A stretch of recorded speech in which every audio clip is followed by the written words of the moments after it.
Hey, what's up, Toby? We made it another week. Yeah, here we are. I love it. Glad It's to be with you. amazing. It's amazing. We And the we good news is it's not just you and I talking again this week. We've got an awesome guest. we do have an incredible guest. I will introduce him. Many people will know him, especially if you've been to college in a marketing. Let's say you're getting a marketing degree. You probably know Jon Yablonski. He's the creator of the Laws of UX.com. It is, in my opinion, the most beautiful and elegant site on the internet. I absolutely love it. I think the only reason he's on is because I thanked him that he did not put advertising on it. And so I think that's the only reason why he's here today, but we're super happy to have him. Absolutely. I'm really interested to talk about process around, with him specifically because is all about design, and UX is all about process. And he has a unique, well, first of all, well known. Second of all, he worked in the physical space and, is currently in product in the data space. And so, John, why don't you want to just give us a little background? Yeah, absolutely. Well, first of all, thanks for having me. It's a, honor and a pleasure. And I always enjoy discussions like this. So Yeah. yeah, thank you. And thank you for the kind words. Yeah, I'm a UX designer, digital creator, writer, author, speaker, lots of things. But really, I've taken a meandering path through the discipline of design, I should say. And Yeah. yeah, spanned everything from, starting off building websites, mobile applications to 3D installations, eventually in-vehicle experiences, aerospace, and then back into tech with SaaS and data. So yeah, hopped around, seen a few things, and yeah, still love it. Still really excited about design every single day. So That's awesome. I love that. Toby, have you ever worked with someone who's really good at UI UX? Oh my God. It's awesome because they see the world in a different way. Uh, and us on the other side of the fence, we oftentimes feel like we give someone like a crayon drawing for something that we think is incredibly beautiful. We hand it off to people like John, and you're Yes. like, that is so much better, and I can't even explain why. We don't have the language. I think that's probably the most significant difference. Like we may see something and recognize it as beautiful and intuitive and functional, but we can't unpack it and we can't replicate it. And I think that's the secret sauce that I've loved about folks that are strong design and really thoughtful about the user experience. And when we think about a lot of processes, they're not only dysfunctional and they don't do the job they were built to do, but they're also impossible to navigate. And so nobody's thought about the suffering that the human in the middle has to go through. So super glad to have you on with us today, John, and get some of your perspectives and maybe see the world through your eyes a little bit when we talk about some of the processes and other crazy things we cover. yeah, absolutely. I'm here for it. Let's I want to drill into just, you worked on at General Motors on a physical thing, like that whole experience of being inside of a car. Like, let's drill into that a little bit because that's fascinating. Because my buddy just bought a new truck, and I got into it, and I was like, "Whoa, this is fancy!" Like, and it's something that you don't. And I think like with most design items, like if it's good, you actually it either gives you a wow or you don't even notice it. Mm, yeah.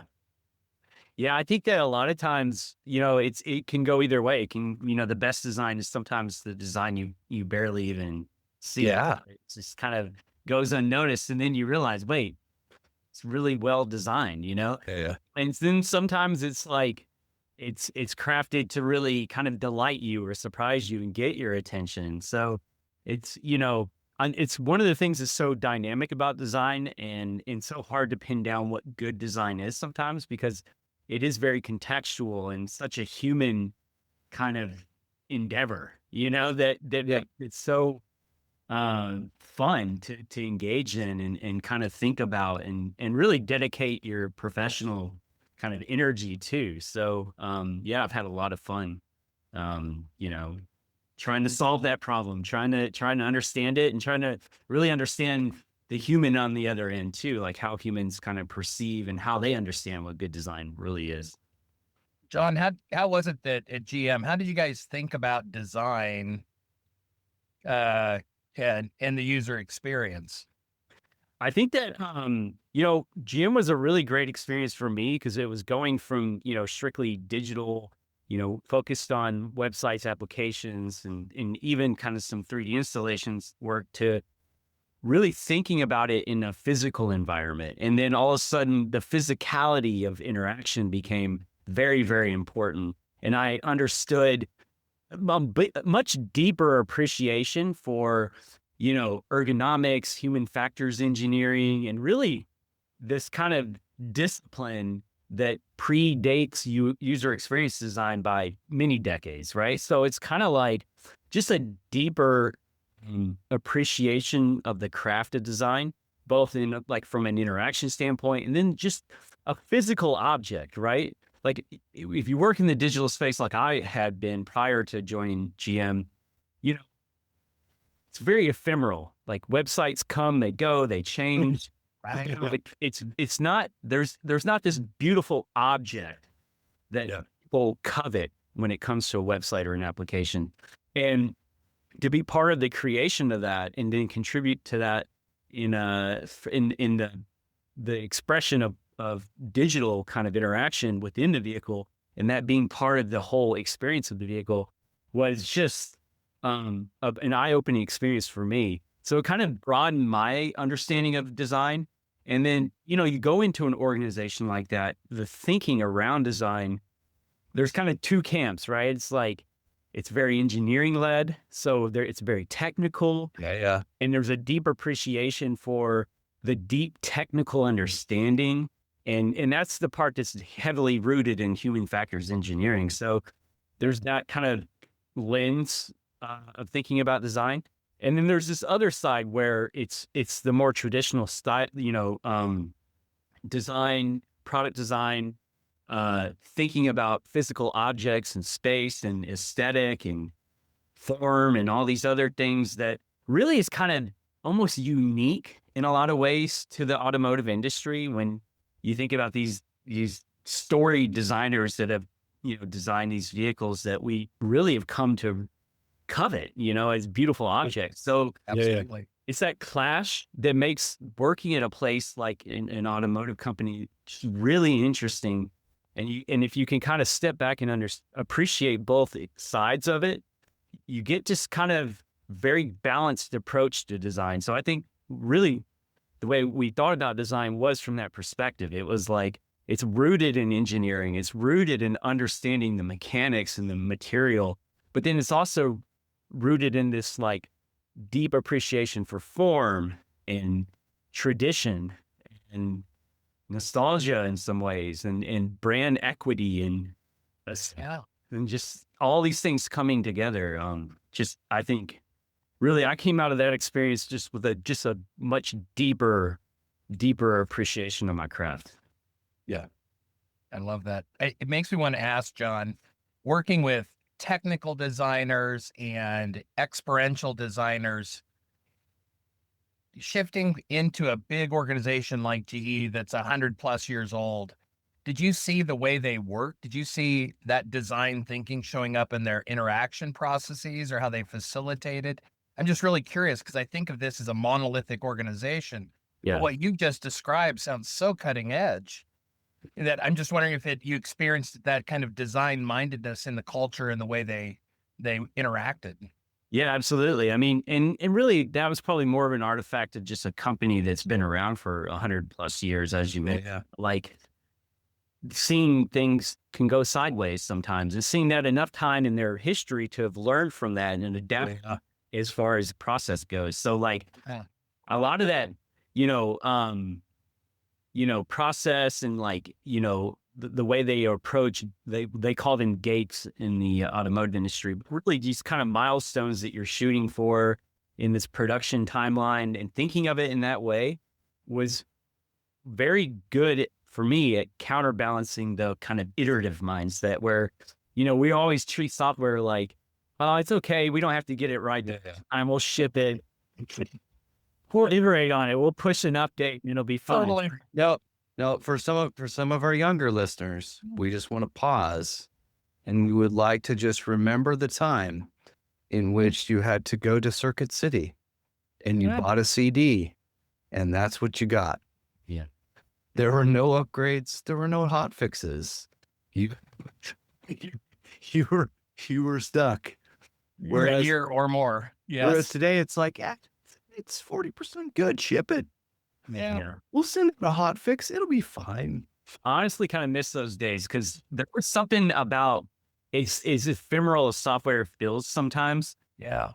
Buying the box at the store and taking it home, you can own it now, and there was something there, it's just like something's missing with our music these days where everyone's just modified, but there used to be these beautiful vinyl records and then the artwork was amazing and the sound's very specific and it's something that sometimes we forget about in the digital space that I think is just there's always gonna be appreciation for that when it comes to one of the things that Toby and I, talked about with our last guest was just being a craftsman, right? And when you can ship slop, and some companies do, right? And you can just basically when enough people yell, you fix the thing. Like there is I think we all go back to that time where it had to be good enough, because if you're Microsoft, you're printing off millions and millions of CDs. Like there is no hot fix. Like that slowness forced us to think through more of the kind of outlying issues that you might run into. And I think many of us are like, can we just, it's the whole Daniel Kahneman, like thinking fast and slow. It's like, can we just slow down when we need to slow down and go fast when we need to go fast? Like I too like reminisce, like just going and picking up something, and it was so exciting. And, I tell my kids, it's like when we bought something online from the Sears catalog, it would take 4 to 6 weeks to get it. And by the time you got it, you're like, I don't even know what we ordered. Well, I remember you had to really want it, right? Yeah. You had to really want it long enough to wait for it to come, and nothing was instantaneous. So there was that delayed that delayed kind of gratification that just made everything more meaningful and special. And don't get me wrong, I love the ability to just iterate, push updates, and kind of riff and build things as build the plane while it's flying, so to speak. But there's just something about that mentality that if you couldn't do that and you got to get it right, the level of detail that you have to invest just changes how you approach the problem. And in the case of automotive design, lives are on the line, right? Like this has the potential to, distract people, cause wrecks, cost lives. So it was a very real problem. And that's when, for me, I think, you guys are getting me into this contemplation and thinking about it. That's when design got really real for me. I realized, there's consequences to this stuff that we're, and that ended up leading to another project called Humane by Design. But it was very much about how do we design things and shape things in a way that actually provides value for the people we design. Not just capture their attention and try to, drive monetary value or whatever. It's about just providing real meaningful, value for someone through software. Yeah. Well, Jon, I'm curious, was there, I often wondered, there's little things that show up in cars today, and your experience was relatively recent. Was there something that you saw designed into the car and you thought it's elegant and nobody's ever going to notice it? There was a Cadillac project I was working on with that. I mean, we just poured a ton of just time and attention to detail in all the interactions around how people would interact with the in-vehicle experience in the car. And a lot of that got tossed. Ouch. Yeah. And Happens to the best of us. at the end of the day, business decisions have to get made. It's totally Sure. understandable. But yeah, I mean, wow, we really kind of we sweat the details on that, and I think we got it right. Actually, I think we did a lot of really great things that didn't get to see the light of the day, but we grew as a result of really kind of crafting that and watching it kind of grow and evolve. Yeah. And yeah, so I think about that every time I hear a question like that. The stuff that gets cut and it's on the floor, right? Yeah. The That made trimming. me think of like the really good design, right? Which is really like once something in a car makes sense, it just gets copied like crazy. And so I instantly started thinking about that the seat adjuster, where you have basically two buttons that look like an L, and you're Yeah. like, someone came up with that, Yeah. and that will live in infamy, right? Or like little things that get created like that we just as humans, like when I check my gas and I'm like, which side is it on? Oh, look for the arrow. Like you get in like a Spot on, really dude. old car and you're like, how do you know? It's just so like, but like good process, good design leads to just not redoing it. Yeah. And I think sometimes those things that catch on, and it could be physical, digital design, doesn't really matter, when they just feel like they've always been there. And of course, that's the way you would do it. I think it's a sign. That's a telltale sign that something's there to stay, and it will get copied most of the time. And you think about this in the digital space, like pull down to refresh a feed. Yes. Common invention now. And it started with one app doing that. And then everyone was like, oh yeah, of course that's how you would refresh your feed. And then everyone copies it. And I think you're absolutely right. That's the same for a lot of things. I think in the case of the Cadillac program I was talking about, we had the design around this physical kind of knob. It's called a multifunctional controller, MFC. Yeah. And, a lot of times, the MFC interactions thought of it, it's kind of an afterthought because touch is a primary input. But in this particular vehicle, touch was not an option because the screen was too far back. So again, human factors engineering reached this and all that. So we had to kind of design around the primary input being this knob. And when instead of, designing fitting the knob interaction into what the pre-existing design, we really rethought the design around the MFC interaction. We flipped it, and I think as a result created a really great framework for interaction that focuses on this input mechanism. But like I said, at the end of the day, business decisions had to be made. But yeah, I mean, that's just a great example of just innovating in sometimes the best kind of, scenario that you can deal with is working around constraints. And in our case, that was a very real constraint that we had to work around. And as a result, innovated because we had. I think constraints are so underrated. Absolutely. Right. We live in most knowledge workers live in an unconstrained space, right? And so we have email, that's overwhelming. We have calendars, that's overwhelming. We've got Slack, Teams, or some other something, and that's overwhelming.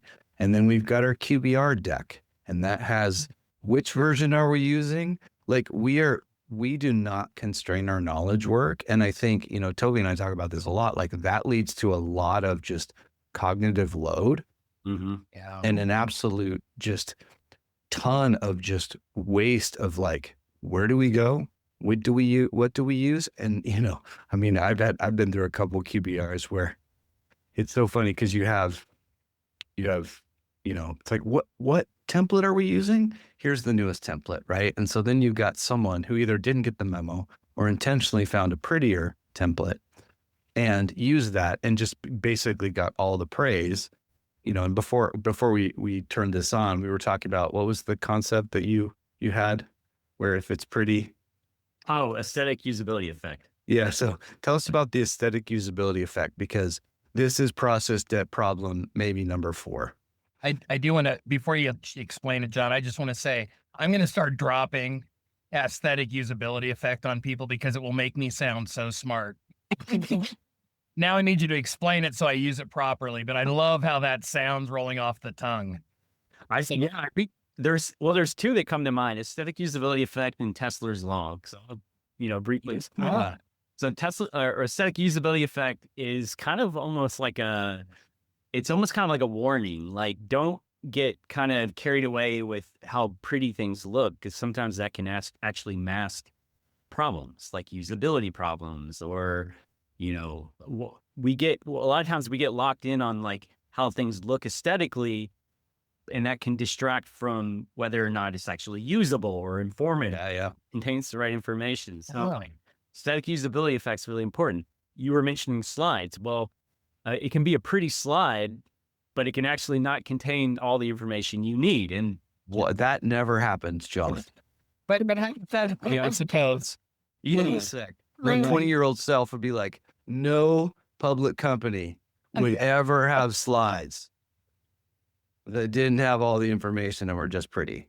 My close to 50-year-old self is like, when has that not happened? Anyway.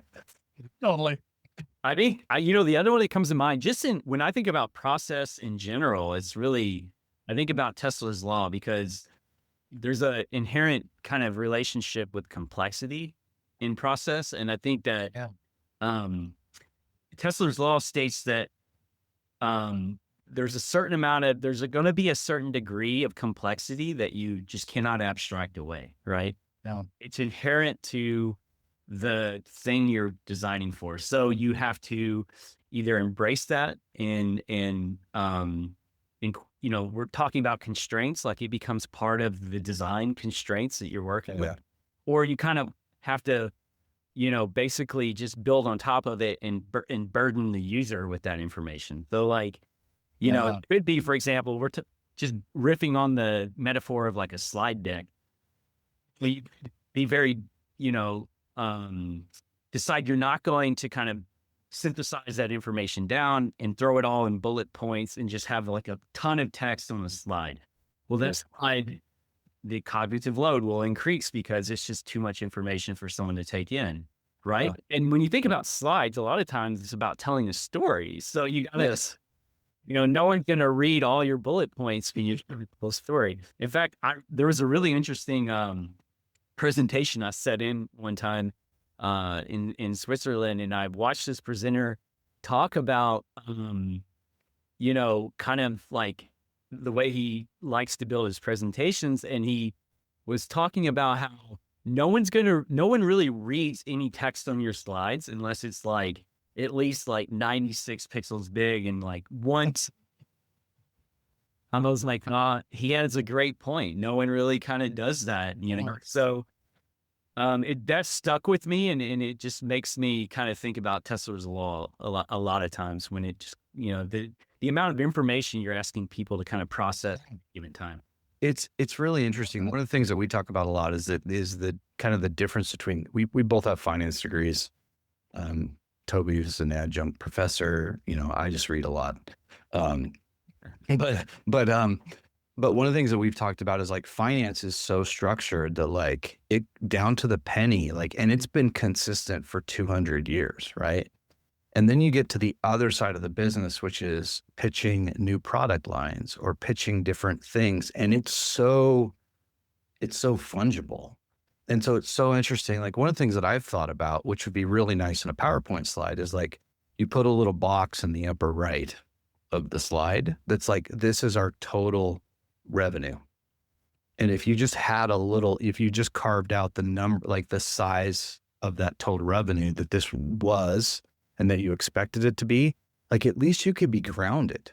Mm-hmm. Like so often, like people get fooled by pretty, and they're not unable to be grounded, and then they get really excited, and then they run past the details, and then all of a sudden, we're in an AI bubble.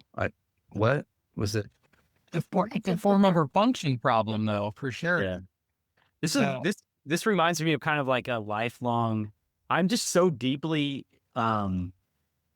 interested in like the way like directors, for example, approach storytelling in a film. yeah, There's a lot of things that working in tech or really any kind of knowledge work in general, you can learn from really innovative directors because they really kind of craft how they're going to tell the story before they actually tell it. They're kind of Yeah. designing that outline before they even start building the slides, if you will. If it's running with this metaphor, the kind of approach or the method, it all kind of plays a part. And I think about, a lot of times, how you kind of craft the story, if it's like leading up with like, this is what we're going to do. We're going to take, ARR from here to here. Yeah. It's almost like a movie where it starts with the end, right? Yeah. And then let me kind of take you back and walk you through a story how we'll get there, right? And that's just an example of like designing the narrative before you even get into the narrative. Yeah. That I think we just miss so often. Like I don't know how many presentations I've been in where someone just goes right into the details and just doesn't stop for 20 slides, right? I didn't know, like, what are we doing here and how, like, no, it really is about kind of like capturing people's attention and then kind of, working with the grain of human kind of thought and the grain of human kind of just how we process information. And if you can craft that story in a way that captures our attention and then walk us through with just enough information to keep our attention at the end, all leading up to a point, conclusion, right? Yep.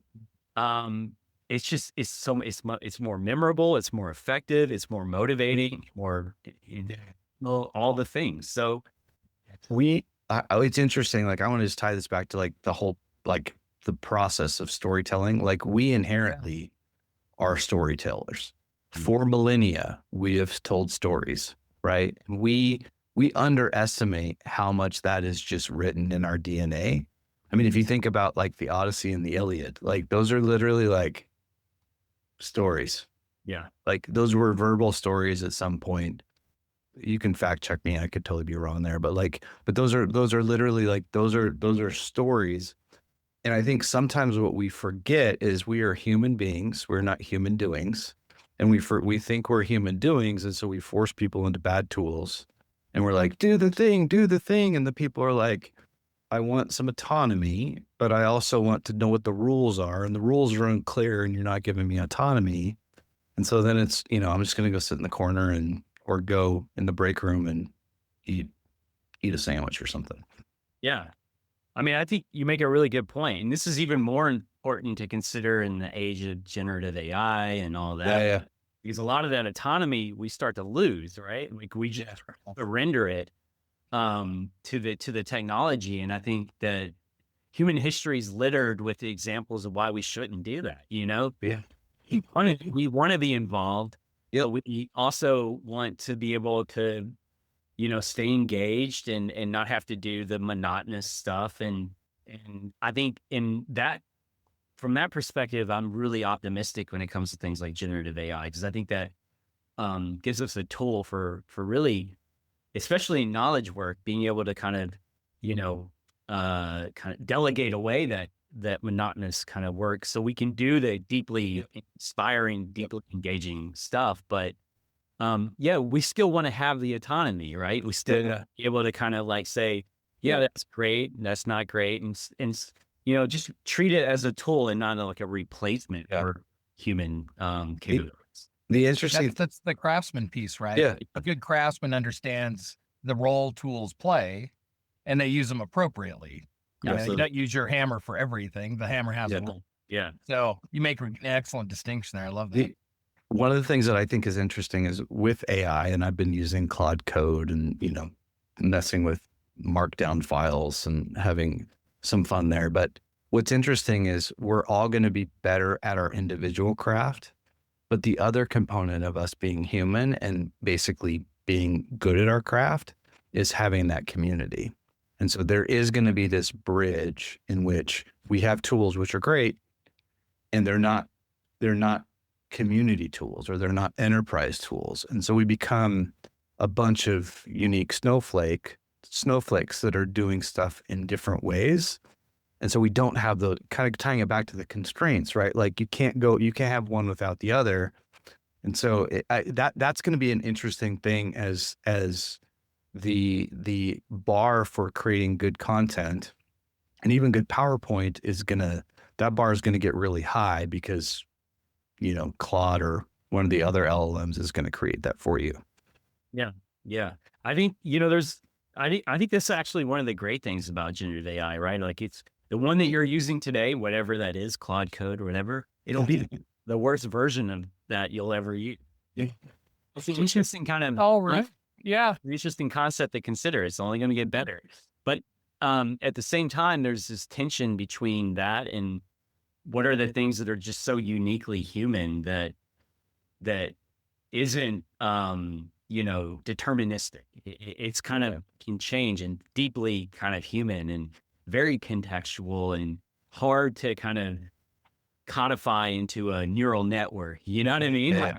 Yeah. And that's the kind of things that I'm also very interested in when it comes to technology. So to really, I think it's a great time. And in some ways, what we're seeing happen right now is what the, computing pioneers kind of imagine, like Doug Engelbart and Alan Kay, where they imagine people will be generating software on a whim for whatever it is they need, right? Anyway, I have a 7-year-old stepdad is building software for the first time in his life right now. And he's like, I think that's great. I think that's awesome. The democratization of software creation is a lot of good things are going to come out of that, including, as you mentioned, like the bar goes a lot higher because now, software has to be really, really good for people to be willing to use. So yeah, I think it's a net positive.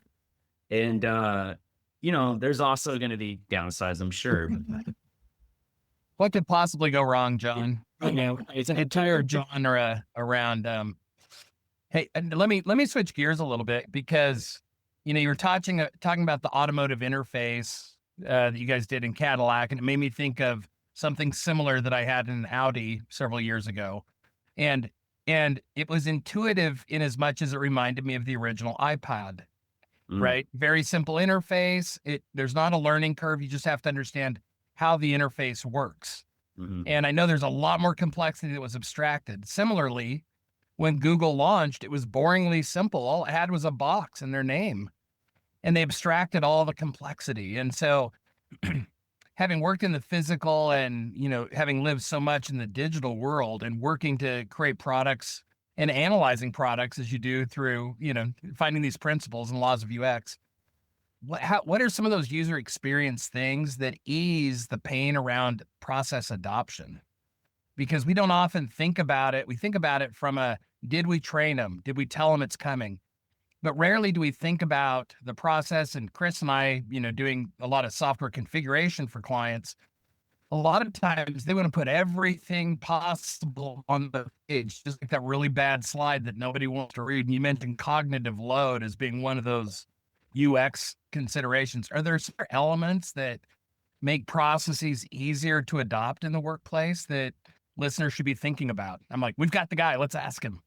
So, one that comes to mind right away, and it's one that I actually learned with he was by far the best manager I've ever had, design manager. His name was Andy Galatly. And he's one of those kind of like player coach types where he was doing the work still, but also a really great mentor and manager. And he told me about this paradox called the paradox of the active user. And we were encountering this because as a young UX designer, you're kind of like, okay, we can always give instruction, tool tips, but totally. Software doesn't come with an owner's manual anymore. So we kind of absorb that into the interface in any way we can. But it's the same, painting over the problem, if you will. And he pointed out the paradox of the active user, which says that people don't read user manuals or how-to guides or your walkthrough tooltips in your user onboarding flow. They just want to get in and start using the software. And when you start thinking about it, the interface from that perspective, it totally makes sense. People just want to get in there, start learning by doing. So anything that you can do that helps kind of facilitate that learning by doing is going to lead to a better user experience overall. And I think that that's kind of just the most important concept to consider here. And that might look like contextual tooltips. It might look like a classic example I love to use is when Slack used to do this on their onboarding process, where instead of clicking through some tooltips where you're reading about the different parts of the interface, there was only one thing you could do, and you got dropped into Slack, and that was message with Slackbot. What you're doing there is you're in this sandbox environment where mistakes are totally okay, and you're messaging with a bot, but you're also learning the most important kind of tool in Slack, right? Sending messages. And it's only once you've done that you start to get these other features that pop up. Yeah. And it turns out this is just kind of mimicking the way we learn new things. And if you think about how we all learned how to play chess, for example, Right. you don't learn all the pieces at once. You learn one at a time. And then you learn, oh, this is how this next one moves. This is how the pawn moves. This is how the bishop moves. Right. Oh, that's weird. 2 up, 1 up, or whatever, or that's the knight actually. So you got to just kind of build upon that knowledge. And we do the same thing with software, and so software is crafted around that kind of grain of human thought and information processing, then it'll be just that much better. I Yeah, love it's that really- learning by doing, Chris. Yeah, it's I really think- interesting. It's interesting in our process because we do a lot of onboarding, right?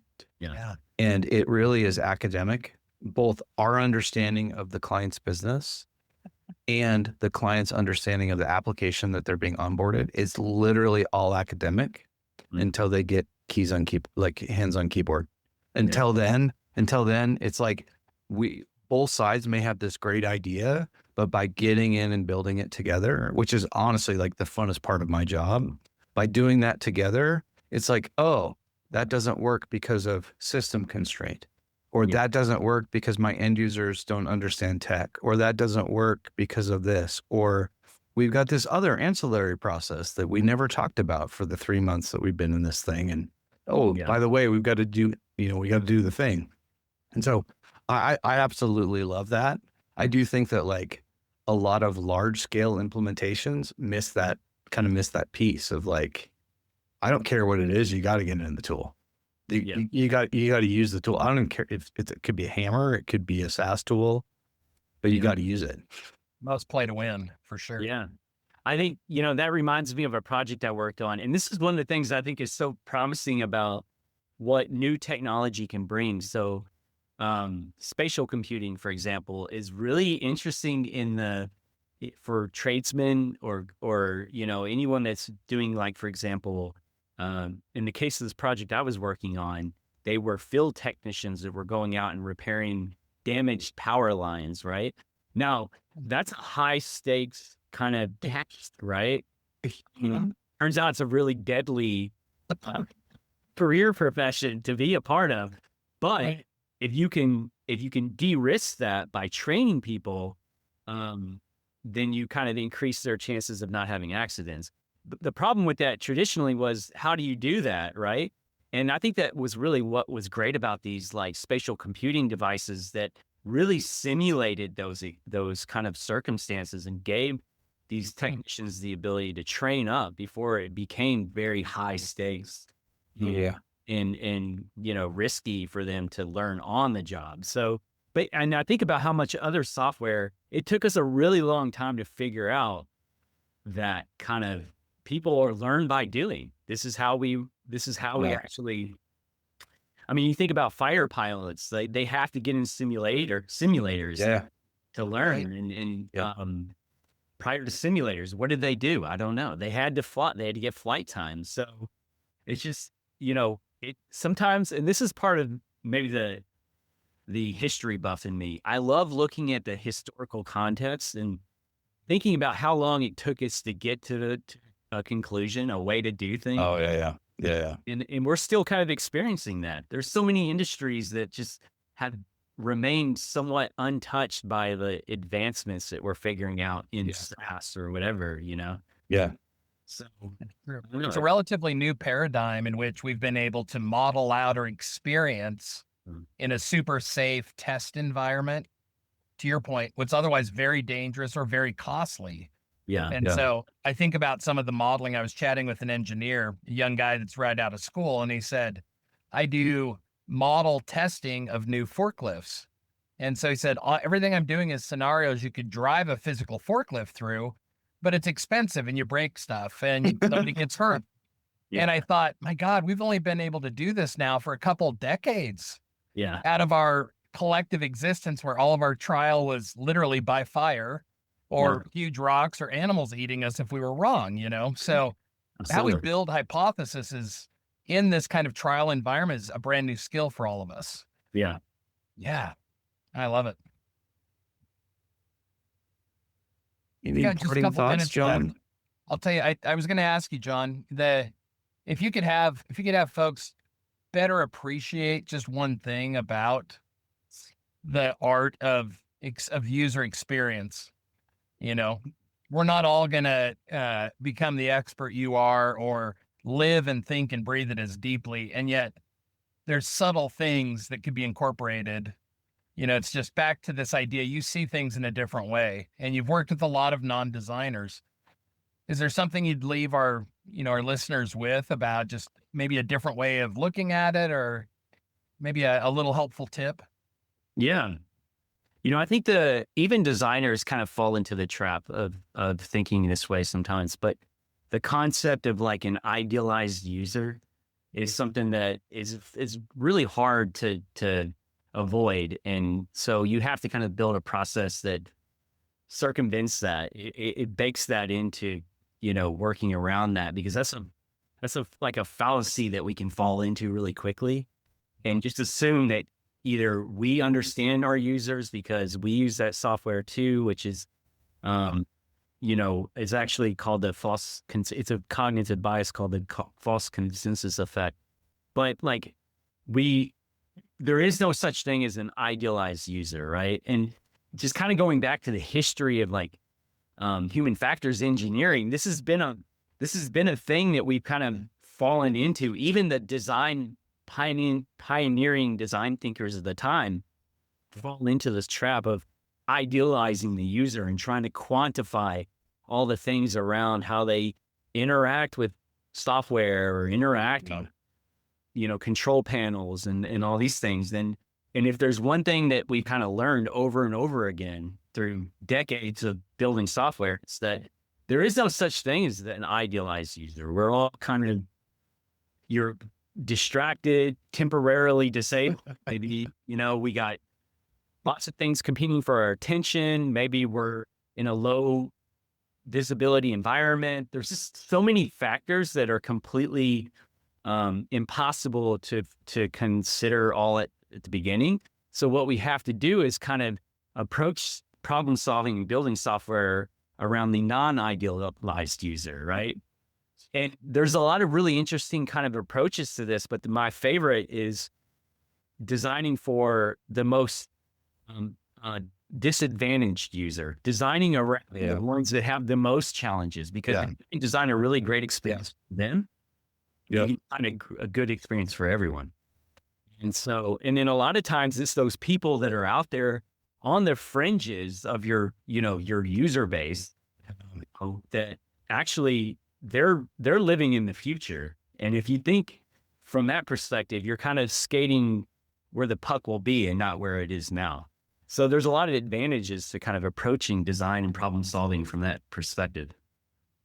That's such a good call out, because I do think that we all think that the way that it should be done is the way that everybody does it, until you watch one other person and you're like, why did you do that? And they're like, that's how everybody does it. You're like, not me. And then you pull in a third person and they do it some other way. Like one of the things that we've been doing, which is actually like takes up more room on the web page, is for a lot of our automations, we're switching those to buttons. Because as an end user, when I press a button, I expect something to happen, and it's a natural outcome of what a button will do on the web. Even though from a UI standpoint, it takes up so much more space, but it's just more clean. Yeah. And so like, it's less confusing, because there's nothing worse for end users is when an automation kicks off and you're like, magical things are happening, but I don't know how the magical things are working. Yeah. This is like the human in the middle idea, right? Yeah. Like they still participate and interact instead of it just racing off without them. Yeah. I think this is really important too. Even like we're entering into this like agentic era with AI. Yeah. I think even in that case, it becomes even more important, really, that human in the loop concept, because then you're seeing kind of like how the AI is solving the problem, and at critical times even kind of including you in on the decision making process. Which I think it's just kind of important for how AI can be crafted around we think and what we need as human beings. As opposed to it just doing the thing and coming, it's magical. One of your concepts is the Doherty threshold. I've got the card here. I just held it up for our audio listeners so they can picture that I held up a card. But the Doherty threshold says that basically, as a human, if you interact with the system, you have about a half a second for it to do its thing. And if the system doesn't react in that half a second, then you will lose trust with whatever the system is doing. And so and also interest, yeah. And this is probably, I would guess that the Doherty threshold probably needs to get updated, because I think attention spans have decreased even more now. It's probably more around 300 milliseconds now, which is like, Crazy. Yeah, it's just one of those things where it's like, we need that. There's that threshold, that perfect kind of kind of range where it's interesting enough that it keeps our attention, and then so garners our trust at the same time. Keeps the flow state that I think just is really important. I love this. We've touched on several pieces, and Jon, you're a prolific writer and publisher of ideas. How, for listeners that are like, wait, I want more conversation, I want more community with Jon, how do folks get in touch with you? How do they tap into some of the stuff you're already sharing? Yeah. And, I like to own my own content. I don't really publish on things like Medium anymore, or whatever the new flavor is now. I like to publish on my website. So jonyablonski.com. I keep it updated, and I would say if you're interested in hearing what I have to say, that's where you go to find it. I love it. And the deck of cards that Chris keeps holding up for radio listeners that can't see the cards, where do they find that? Is that also one? Yeah. It would be pipdex.com, but last time I checked, I think it was out of stock. Oh, it's a collector's item now. Yeah, baby. They're vintage now. So, but and I don't have an update on that, unfortunately. But I think that there's still all the posters though that I continuing to kind of build the collection around, and you can find those on lawsux.com. Awesome. I love it. Well, This has been Jon, awesome. Outside of me fanboying and being very excited to have you on, it's been an absolute pleasure. Hey, the pleasure's all mine. Thank you so much. Thanks for joining us for a conversation. Yeah, I love your perspectives on the world of process and also how we navigate. This has been a great conversation. Yep. I agree. Thank you. Toby, we'll catch you next week. All right. See you soon, buddy. All right. Thanks, man. Bye.